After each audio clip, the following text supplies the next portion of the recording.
Hello everyone, स्वागत है आप सबका learning with Gautam YouTube channel में। तो आज के इस वीडियो में हम करने वाले हैं जो बोर्ड के तरफ से ऑफिशियल मॉडल पेपर हिस्ट्री का जारी किया गया था, उसके आंसर की को आज के इस वीडियो में देखने वाले हैं। तो वीडियो आप लोगों के लिए काफ़ी ज़्यादा इंपॉर्टेंट रहने वाला है, तो आप लोग वीडियो को अच्छे से ध्यानपूर्वक और लास्ट तक जरूर देखिएगा। तो चलिए शुरू कर लेते हैं फर्स्ट क्वेश्चन से।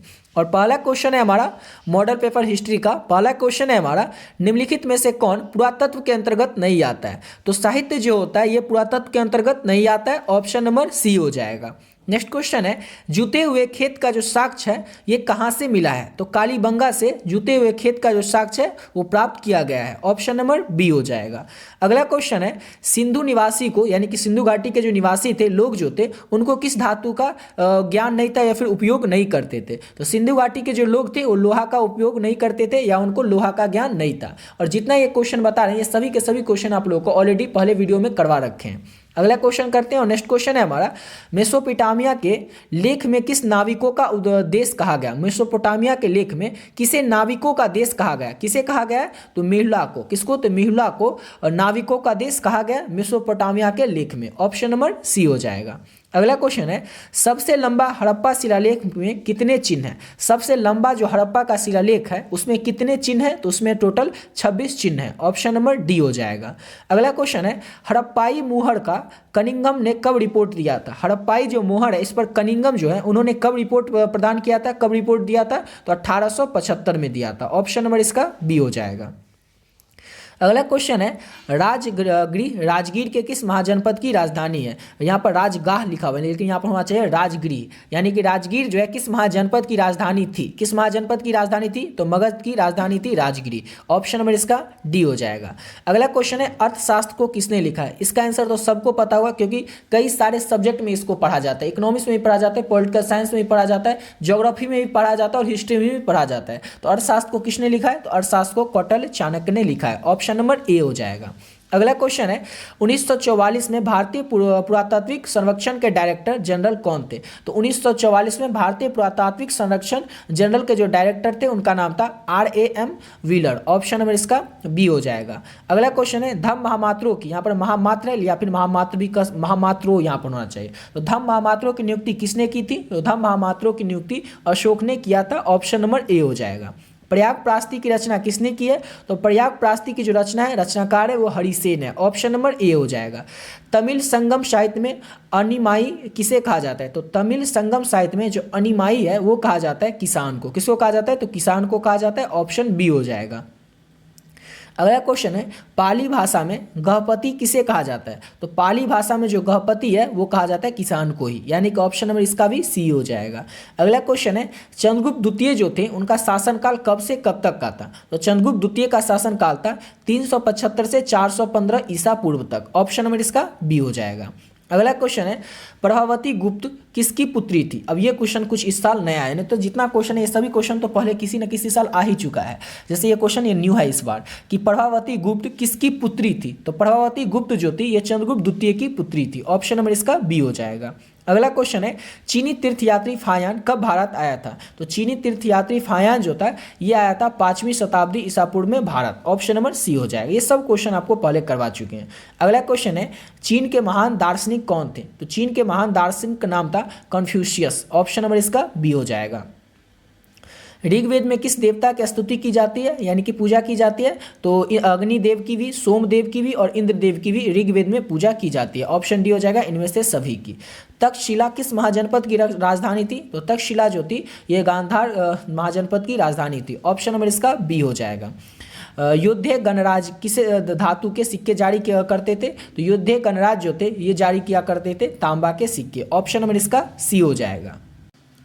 और देखिए, अगर आप लोग हिस्ट्री का एक ऐसा पीडीएफ लेना चाहते हैं, एक ऐसा गेस्ट क्वेश्चन का पीडीएफ लेना चाहते हैं जिसे पढ़कर आप लोग अपने एग्जाम में बढ़िया से बढ़िया नंबर ला सके, उसमें से ही सारा का सारा क्वेश्चन आपको एग्जाम में देखने को मिल जाए, तो आप लोग इस पीडीएफ को ले सकते हैं। इस पीडीएफ में आपके chapter wise objective question, subjective question add किया गया है। जैसे बात कर ले आपके हिस्ट्री के, तो हिस्ट्री में टोटल आपके 15 चैप्टर हैं। तो 15 चैप्टर के जो भी ऑब्जेक्टिव क्वेश्चन इंपॉर्टेंट है चैप्टर वाइज वो हर एक क्वेश्चन इस पीडीएफ में ऐड कर दिया गया है। जैसे अभी जो मॉडल पेपर का आप क्वेश्चन देख रहे हैं ये सारा का सारा क्वेश्चन आप लोगों को पहले से ही इस गेस्ट क्वेश्चन के पीडीएफ में देखने को मिल जाएगा। और सेम इसी तरह से आपके बोर्ड एग्जाम में भी जो भी प्रश्न आएंगे सारा का सारा क्वेश्चन आपको उस पीडीएफ में देखने को मिल जाएगा, जो गेस्ट क्वेश्चन का पीडीएफ है इसमें। और सेकंड जो पीडीएफ है इसमें रहेगा सब्जेक्टिव क्वेश्चन आंसर, जिसमें कि आपको लघु उत्तरीय और दीर्घ उत्तरीय दोनों टाइप के प्रश्न देखने को मिल जाएगा। और तीसरा पीडीएफ में रहेगा पीवाईक्यू, यानी पिछले साल में 2009 से लेकर के 2024 तक में पिछले 15 साल में जो भी प्रश्न पूछे गए सारा का सारा क्वेश्चन आपको इसी से देखने को मिल जाएगा। समझ गए? तो इतना सब कुछ आपको मिलेगा हिस्ट्री में। और इतना अगर आप लोग कर लेते हैं तो इसके अलावा आपको कोई भी गेस्ट पेपर, कोई भी क्वेश्चन बैंक या कोई भी मॉडल पेपर, कोई भी बुक हिस्ट्री में पढ़ने की जरूरत ही नहीं पड़ेगी, क्योंकि इसी से सारा का सारा आपको कवर हो जाएगा। और आपके एग्जाम में जो भी प्रश्न आएंगे सारा का सारा क्वेश्चन आपको यहीं से देखने को मिल जाएगा, इसी पीडीएफ से देखने को आपको मिल जाएगा। अब ये पीडीएफ मिलेगा आपको कैसे? इस पीडीएफ के लिए केवल और केवल आप लोग 20 रुपीज आपको पे करना पड़ेगा। इतना कम इसीलिए रखें ताकि हर एक बच्चा ले सकेगा, अफोर्ड कर सकेगा इस पीडीएफ को। समझ गए? और इसको पे कैसे करना है तो देखिए, नंबर है 7903820891। इस नंबर पे आप लोग फोन पे, गूगल पे, पेटीएम किसी भी माध्यम से पे कर सकते हैं। और उसके बाद आपको क्या करना है, जैसे ही आप लोग 20 रुपीज पे कर दीजिएगा उसके बाद इसी नंबर से जो व्हाट्सएप है उस व्हाट्सएप पे आपको क्या करना है, स्क्रीनशॉट भेज देना है। और आपका जैसे आपको क्या करना है, हिस्ट्री सब्जेक्ट का आपको लेना है तो हिस्ट्री का एक बार मैसेज कर देना है, ताकि आपको पता चल जो आप क्या लेना चाहते हैं वो पता चल जाए किस सब्जेक्ट का। तो आपको हिस्ट्री का जो तीनों पीडीएफ है वो तुरंत मिल जाएगा। और इस पीडीएफ को पढ़ करके आप लोग बहुत ही कम समय में और बहुत ही बढ़िया तरीके से अपने एग्जाम की तैयारी कर सकते हैं। जो लोग भी अभी तक अच्छे तरीके से अपने एग्जाम की तैयारी नहीं कर पाए तो वो लोग तो खास रूप से इस पीडीएफ को ले सकते हैं, ताकि इसको कम समय में अच्छे से अपने सिलेबस को कवर किया जाए इसको पढ़ करके। ठीक है, तो ले लीजिएगा, केवल 20 रुपीज में आपको दे रहे हैं ताकि हर एक बच्चा इसको ले सकेगा। इसी नंबर से जो व्हाट्सएप है उस पर आपको पे करके स्क्रीनशॉट भेज देना और व्हाट्सएप पर ही आपको पीडीएफ जो है तीनों मिल जाएगा। समझ गए? चलिए बात है अपने अगले क्वेश्चन पे। अगला क्वेश्चन है हमारा, अशोक ने ब्राह्मी शिलालेखों का अर्थ सर्वप्रथम किसने लगाया था? अब अशोक के जो ब्राह्मी लिपि के जो शिलालेख थे उसका अर्थ क्या होगा, इसका सर्वप्रथम मतलब किसने निकाला था? इसका मतलब सबसे पहले निकाला था जेम्स प्रिंसेप ने। ऑप्शन नंबर इसका बी हो जाएगा। अगला क्वेश्चन है, सुदर्शन झील का पुनर्निर्माण करने वाला शक शासक रुद्रमान का शिलालेख किस भाषा में लिखा गया था? यहाँ पर एक ही क्वेश्चन से आपको 2-3 बातें पता चल गई। जैसे सुदर्शन झील का जो पुनर्निर्माण करने वाला शासक था उसका नाम क्या था? तो रुद्रमान था। तो रुद्रमान जो है या जो शिलालेख पर उल्लेख करवाया था, जो तो उस उल्लेख किस भाषा में करवाया था? किस भाषा में करवाया था? तो ये करवाया था संस्कृत भाषा में। ऑप्शन नंबर सी हो जाएगा। शक शासक रुद्रमान ने सुदर्शन झील का पुनर्निर्माण करने पर उसके जो शिलालेख थे, उसके जो पत्थर थे, उस पर संस्कृत भाषा में शिलालेख का निर्माण करवाया था। अगला क्वेश्चन है, बुद्ध के बचपन का नाम क्या था? तो सबको पता होगा बुद्ध के बचपन का नाम था सिद्धार्थ। ऑप्शन डी हो जाएगा। अगला क्वेश्चन है, बुद्ध को ज्ञान का प्राप्त कहाँ से हुआ था? तो बुद्ध को जो ज्ञान की प्राप्ति है वो बोध गया से हुई थी। ऑप्शन नंबर बी हो जाएगा। सांची की स्तूप की खोज कब की गई थी? तो सांची की स्तूप की जो खोज है ये वर्ष 1818 में किया गया था। ऑप्शन सी हो जाएगा। जैन धर्म के 24वें तीर्थकर कौन थे? तो जैन धर्म के जो 24वें तीर्थकर हैं वो महावीर थे। ऑप्शन नंबर बी हो जाएगा। अगला क्वेश्चन है, अलुब्रीन ने किताब उल हिंद किस भाषा में लिखी है? तो अलुब्रीन ने जो किताब उल हिंद है वो अरबी भाषा में लिखी है। ऑप्शन ए हो जाएगा।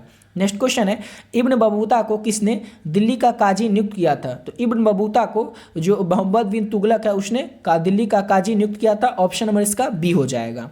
अगला क्वेश्चन है हमारा, Travels in the Mughal Empire के लेखक कौन थे? तो Travels in the Mughal Empire जो है इसके लेखक थे बड़बोसा। बड़बोसा जो थे ये Travels in the Mughal Empire के लेखक थे। ऑप्शन नंबर बी हो जाएगा। ये भी इस साल कुछ नया क्वेश्चन आया है, नहीं तो हर एक साल जो पुराना क्वेश्चन होता है उसी को रिपीट कर दिया जाता है। अगला क्वेश्चन है, कौन यूरोपीय यात्री भारत में ही बस गया? कौन यूरोपीय यात्री था जो कि भारत में ही बस गया था? तो मनुची। ऑप्शन नंबर इसका सी हो जाएगा। अगला क्वेश्चन है, पुरी उड़ीसा में पूजे जाने वाले भगवान जगन्नाथ को किस देवता के रूप में है? तो भगवान जगन्नाथ जो है वो कौन से भगवान है? तो भगवान जगन्नाथ जो है विष्णु देव हैं। ऑप्शन नंबर बी हो जाएगा, विष्णु हैं। अगला क्वेश्चन है, तांत्रिक पूजा पद्धति में किसकी पूजा की जाती है? तो तांत्रिक पूजा पद्धति में जो है पूजा की जाती है देवी की। ऑप्शन नंबर इसका ए हो जाएगा। अगला क्वेश्चन करते हैं। नेक्स्ट क्वेश्चन है हमारा, निम्नलिखित में से कौन अलवर संत थी? 4 ऑप्शन में से आपको बताना है अलवर संत कौन थी? तो अंडाल जो थी ये अलवर संत थी। ऑप्शन नंबर ए हो जाएगा। अगला क्वेश्चन है, कौन नयननार संतों की रचना है? क्या क्वेश्चन है कि कौन नयननार संतों की रचना है? कौन सी 4 ऑप्शन में से आपको बताना है जो कि नयननार संतों के द्वारा रची गई है? कौन सी रचना उनकी है नयननार संतों की? तो ऑप्शन नंबर इसका सी हो जाएगा। नलयरा, दिव्य प्रबंधम और तावड़म, ये दोनों जो है जैसे कि तवड़म और नलनीयरा, दिव्य प्रबंधम, ये दोनों जो है ये रचना है नयनार संतों की, यानी ऑप्शन सी हो जाएगा, ए और बी दोनों। अगला क्वेश्चन है, किस देश से आए हुए मुसलमानों को ताजिक कहा जाता था? किस देश से आए हुए जो मुसलमान थे उनको ताजिक कहा जाता था? तो याद रखिएगा, ताजिक से आपको याद रखना है तंजिकिस्तान। क्या याद रखना है? ताजिकिस्तान। ऑप्शन नंबर सी हो जाएगा। वो कौन से देश से आए हुए मुसलमान थे जिनको कि ताजिका कहा गया था? तो तंजिकिस्तान से। ऑप्शन नंबर सी हो जाएगा। अगला क्वेश्चन है, किसे सुल्तान का मशेक कहा जाता था? सुल्तान का उल मशेक कहा जाता था किसको? ये कहा जाता था निजामुद्दीन औलिया को। ऑप्शन नंबर इसका ए हो जाएगा। अगला क्वेश्चन करते हैं और नेक्स्ट क्वेश्चन है हमारा, खालसा पथ के 5 प्रतीकों का वर्णन किसने किया है? तो खालसा पथ के 5 प्रतीकों का जो वर्णन है वो गुरु गोविंद सिंह ने किया है। ऑप्शन नंबर डी हो जाएगा। अगला क्वेश्चन है, गुरु नानक ने अपना उत्तराधिकारी किसे बनाया था? तो गुरु नानक जो अपना उत्तराधिकारी है वो गुरु अंगद को बनाया था। किसको बनाया था? तो गुरु अंगद को। ऑप्शन नंबर इसका बी हो जाएगा। गुरु ग्रंथ साहिब का अंतिम संकलन किसने किया था? तो गुरु ग्रंथ साहिब का जो अंतिम संकलन है वो गुरु गोविंद सिंह ने किया था। ऑप्शन नंबर डी हो जाएगा। कर्नाटक में वीर शैव परंपरा का उद्भव कब हुआ था? तो कर्नाटक में वीर शैव परंपरा का जो उद्भव है ये हुआ था 12वीं शताब्दी में। ऑप्शन नंबर इसका सी हो जाएगा। अगला क्वेश्चन है हमारा, हरिहर बुक्का ने विजयनगर साम्राज्य की स्थापना कब की थी? ये तो कई बार पूछा गया और आपको पता ही होगा कि हरिहर और बुक्का ने विजयनगर साम्राज्य की जो स्थापना है वो 1336 ईस्वी में किया था। ये दोनों भाई थे हरिहर और बुक्का जो कि संगमा वंश के थे। अगला क्वेश्चन है, सुलभ राजवंश का शासनकाल क्या था? तो सुलभ राजवंश का जो शासनकाल था वो था 1485 से 1505 तक। ऑप्शन नंबर बी हो जाएगा। अगला क्वेश्चन है, तालीकोटा युद्ध के बाद विजयनगर पर किस राजवंश ने शासन किया था? तो तालीकोटा युद्ध के बाद विजयनगर के कौन सा राजवंश था जिसने कि शासन किया था? तो अराविदु वंश ने। किसने? अराविदु वंश ने। ऑप्शन नंबर ए हो जाएगा। हम्पी की खोज किसने की थी? तो हम्पी की जो खोज है वो किया था कॉलिन मैकजी ने। किसने? तो कॉलिन मैकजी ने। ऑप्शन नंबर सी हो जाएगा। अगला क्वेश्चन है हमारा, बहमनी राज्य की स्थापना कब हुई थी? तो बहमनी राज्य की जो स्थापना है वो हुआ था 1347 में। ऑप्शन नंबर क्या हो जाएगा? तो ऑप्शन नंबर इसका सी हो जाएगा, 1347 में। अगला क्वेश्चन है, अब्दुल रजाक किस देश के राजदूत था? तो अब्दुल रजाक जो था किस देश का राजदूत था? तो ये था फारस का राजदूत। ऑप्शन नंबर ए हो जाएगा। विजयनगर के राजाओं को क्या कहा जाता है? तो विजयनगर के जो राजा होते हैं उनको कहा जाता है राय। क्या कहता है? जैसे कृष्णदेव राय, तो वैसे ही विजयनगर के जितने भी राजा हुए उनको राय कहा जाता था। विजयनगर के संरक्षक देवता कौन थे? तो विजयनगर के जो संरक्षक देवता है उनका नाम था विरूपाक्ष। ऑप्शन नंबर सी हो जाएगा, जो कि विरूपाक्ष मंदिर भी है विजयनगर में स्थित। विजयनगर का विट्ठल मंदिर किस देवता को समर्पित है? तो विजयनगर का जो विट्ठल मंदिर है वो विष्णु देवता को यानी कि विष्णु भगवान को समर्पित है। ऑप्शन सी हो जाएगा। आमुल्त माल्यावाद किसने लिखा? ये सब आपको पता होगा। आमुल्त माल्यावाद की रचना कृष्णदेव राय ने की है। ऑप्शन नंबर सी हो जाएगा। अगला क्वेश्चन है, किस विदेशी यात्री ने सभा मंडप तथा महानवमी डिब्बा को संयुक्त रूप से विजय भवन कहा था? किसने कहा था? तो ये कहा था डेमेंगो पेस ने। ऑप्शन नंबर इसका ए हो जाएगा। अगला क्वेश्चन है, अकबरनामा कितने खंडों में विभाजित है? तो अकबरनामा जो है कितने खंडों में विभाजित है? तो अकबरनामा 3 खंडों में विभाजित है। ऑप्शन ए हो जाएगा। अगला क्वेश्चन है हमारा, जिन्स ए कामिल किस फसल को कहते हैं? तो जिन्स ए कामिल जो है किस फसल को कहते हैं? तो जिन्स ए कामिल नगदी फसल को कहते हैं। ऑप्शन नंबर सी हो जाएगा।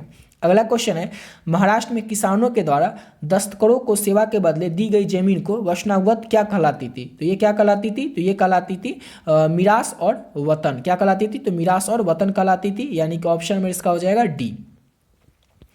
अगला क्वेश्चन करते हैं और नेक्स्ट क्वेश्चन है, भारत में आलू टमाटर और तंबाकू कहाँ से लाया गया था? तो भारत में आलू और टमाटर और तंबाकू ये कल लाया गया था। ऑप्शन नंबर बी हो जाएगा, यूरोप से। ऑप्शन नंबर इसका बी हो जाएगा। अगला क्वेश्चन है, बादशाह नामा किसने लिखा है? तो बादशाह नामा को किसने लिखा है? तो बादशाह नामा को अब्दुल हमीद लाहौरी ने लिखा है। ऑप्शन नंबर इसका बी हो जाएगा। अगला क्वेश्चन करते हैं, नेक्स्ट क्वेश्चन है, आलमगीर नामा किसने लिखवाया है? आलमगीर नामा को किसने लिखवाया? तो आलमगीर नामा को औरंगजेब ने लिखवाया है। ऑप्शन नंबर ए हो जाएगा। तुजक ए बाबरी की रचना किस भाषा में हुई है? तो तुजक ए बाबरी की जो रचना है ये किस भाषा में की गई थी? तो तुर्की भाषा में की गई थी। ऑप्शन बी हो जाएगा। सुलह ए कुल का शाब्दिक अर्थ क्या होता है? तो सुलह ए कुल का शाब्दिक अर्थ जो है वो होता है सार्वभौमिक शांति। 1526 में पानीपत के प्रथम युद्ध में बाबर ने किसको हराया था? तो इसका आंसर तो सबको पता होगा। ये पानीपत के युद्ध में जो पानीपत का प्रथम युद्ध है उसमें बाबर ने किसको हराया था? इब्राहिम लोदी को हराया था। ऑप्शन नंबर इसका बी हो जाएगा। अगला क्वेश्चन करते हैं और नेक्स्ट क्वेश्चन है हमारा, अमेरिकी स्वतंत्रता संग्राम के दौरान ब्रिटिश सेना का कमांडर कौन था जो बाद में बंगाल का गवर्नर जनरल बना? क्वेश्चन को अच्छे से समझिएगा। क्वेश्चन कर रहा है आपसे, अमेरिकी स्वतंत्रता संग्राम के दौरान ब्रिटिश सेना का कमांडर कौन था जो कि बाद में बंगाल का गवर्नर जनरल भी बना था? उसका नाम था लॉर्ड कार्नवालिस। ऑप्शन नंबर इसका हो जाएगा ए। अगला क्वेश्चन है, 5वीं रिपोर्ट में क्या शामिल था? तो 5वीं रिपोर्ट जो आई थी उसमें शामिल किया गया था जमींदार और रैयतों की अर्जी, कलेक्टरों की रिपोर्ट और राजस्व विवरणियों से संबंधित सांख्यिक तालिकाएं, यानी कि ऑप्शन डी हो जाएगा उपयुक्त सभी को। अगला क्वेश्चन है, आनंद मठ किसकी कृति है? तो आनंद मठ जो है ये बंकिम चंद्र चट्टोपाध्याय की कृति है। ऑप्शन नंबर इसका क्या हो जाएगा? तो ए हो जाएगा। अगला क्वेश्चन है हमारा, सूर्यास्त कानून किस पर लागू था? तो सूर्यास्त कानून जो था ये लागू किया गया था जमींदारों पर। ऑप्शन नंबर इसका बी हो जाएगा। अगला क्वेश्चन है, दामिन ई कोह का सीमांकन कब हुआ था? तो दामिन ई कोह का जो सीमांकन है ये हुआ था 1832 में, यानी कि ऑप्शन नंबर इसका बी हो जाएगा। अगला क्वेश्चन है, अमेरिका में गृह युद्ध कब हुआ था? तो अमेरिका में जो गृह युद्ध है ये वर्ष 1861 में हुआ था। ऑप्शन नंबर बी हो जाएगा। दक्कन दंगा आयोग की रिपोर्ट कब पब्लिश पार्लियामेंट में कब पेश की गई थी? तो दक्कन दंगा आयोग की जो रिपोर्ट है ये ब्रिटिश पार्लियामेंट में पेश की गई थी। ऑप्शन नंबर सी हो जाएगा 1878 को, 1878 को। अगला क्वेश्चन है, बहादुर शाह जफर ने 1857 का विद्रोह कब किया था? तो बहादुर शाह जफर ने 1857 का जो विद्रोह का नेतृत्व है वो 21 मई 1857 से किया था। ऑप्शन में इसका डी हो जाएगा। एक सेकंड, 21 ने 11 मई होगा, 11 मई 1857 को किया था। बहादुर शाह जफर ने 1857 के विद्रोह का जो नेतृत्व है वो 11 मई 1857 से किया था। ऑप्शन में इसका बी हो जाएगा। चलिए अगला क्वेश्चन करते हैं, और नेक्स्ट क्वेश्चन है हमारा, कुशासन का आरोप लगाकर अंग्रेजों ने अवध का अधिग्रहण कब किया था? तो कुशासन का आरोप लगाकर अंग्रेजों ने अवध का जो अधिग्रहण है वो किया था 1856 में। ऑप्शन नंबर डी हो जाएगा। अगला क्वेश्चन है, 1857 के विद्रोह के समय भारत का गवर्नर जनरल कौन था? तो 1857 के विद्रोह के समय भारत का जो गवर्नर जनरल है वो लॉर्ड कैनिंग था। ऑप्शन नंबर सी हो जाएगा। अगला क्वेश्चन है, किस अधिनियम के द्वारा बंगाल के सिपाहियों को समुद्र पार भेजने की व्यवस्था की गई थी? किस अधिनियम के द्वारा ऐसा किया गया था? तो सामान्य सेवा भर्ती अधिनियम 1856 के द्वारा बंगाल के सिपाहियों को समुद्र पार भेजने की व्यवस्था की गई थी। ऑप्शन नंबर ए हो जाएगा। अगला क्वेश्चन है, 1857 के विद्रोह के समय फैजाबाद में डंका शाह नाम से कौन विख्यात था? तो 1857 के विद्रोह के समय फैजाबाद में जो डंका शाह के नाम से विख्यात थे उनका नाम था मौलवी Ahmad Ulla. Option number B हो जाएगा। मौलवी अहमद उल्ला जो है ये फैजाबाद में डंका शाह के नाम से विश्वविख्यात थे। ऑप्शन नंबर इसका बी हो जाएगा। निम्नलिखित में से किसे अंग्रेजों ने फांसी पर लटका दिया था? चार ऑप्शन में सबको बताना है। तो किसे फांसी पर लटका दिया था? तो तात्या टोपे को। ऑप्शन नंबर बी हो जाएगा। अगला क्वेश्चन है, किसने 1857 के विद्रोह को हिंदू मुस्लिम संयंत्र का परिणाम माना है? किसने माना है 1857 के विद्रोह को हिंदू मुस्लिम संयंत्र का परिणाम? तो ये माना था जेम्स आउटक्रम ने। ऑप्शन नंबर इसका बी हो जाएगा। 1857 विद्रोह का तत्कालिक कारण क्या था? ये तो कई बार आपको पता चुका है, चर्बी वाला जो कारतूस है 1857 का तत्कालिक कारण था। और ये सेम क्वेश्चन आप लोगों का मॉडल पेपर जो ये ही मॉडल पेपर जो है इसी मॉडल पेपर का एक सब्जेक्टिव क्वेश्चन भी है, लघु उत्तरीय प्रश्न भी है कि 1857 का विद्रोह के तत्कालिक कारण क्या था? तो याद रखना आपको चर्बी वाले कारतूस।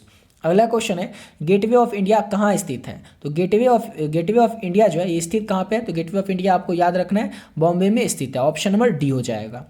अगला क्वेश्चन है, संपूर्ण भारत की जनगणना कराने का पहला प्रयास कब किया गया था? तो संपूर्ण भारत की जनगणना करने का जो पहला प्रयास है ये किया गया था 1872 में। ऑप्शन नंबर इसका सी हो जाएगा। 1878 में सर्व ऑफ इंडिया की स्थापना क्यों की गई थी? तो 1878 में सर्व ऑफ इंडिया की जो स्थापना है वो की गई थी पुरातात्विक अन्वेषण के लिए। ऑप्शन नंबर इसका बी हो जाएगा।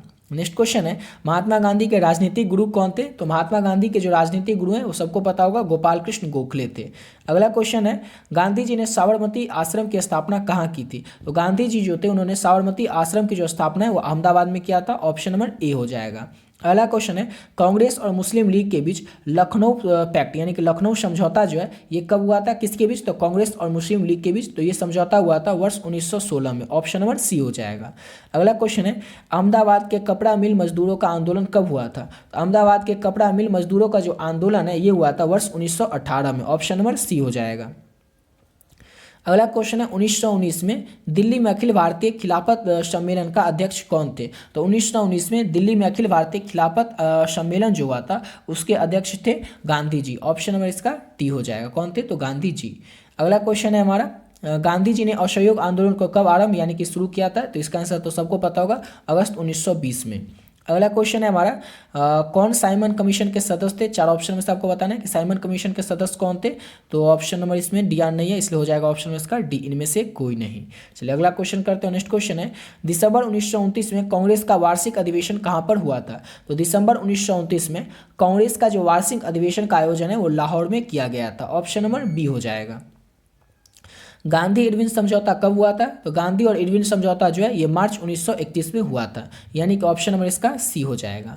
अगला क्वेश्चन है हमारा, अंग्रेजों के विरुद्ध विद्रोह करने वाली रानी गैडलियोन कहाँ की थी? तो गैडलियोन रानी जो थी ये कहाँ की थी? तो ये मणिपुर की रानी थी। ऑप्शन नंबर इसका ए हो जाएगा। अगला क्वेश्चन है, सांप्रदायिक पंचायत की घोषणा कब की हुई थी? सांप्रदायिक पंचायत की जो घोषणा है ये अगस्त 1932 में हुआ था। अगला क्वेश्चन है, 7 अगस्त 1942 को बंबई कांग्रेस अधिवेशन की अध्यक्षता करते हुए भारत छोड़ो प्रस्ताव को किसने पेश किया था? तो भारत छोड़ो प्रस्ताव का जो प्रस्ताव है इसको पेश किया था गांधी जी ने। ऑप्शन नंबर इसका ए हो जाएगा।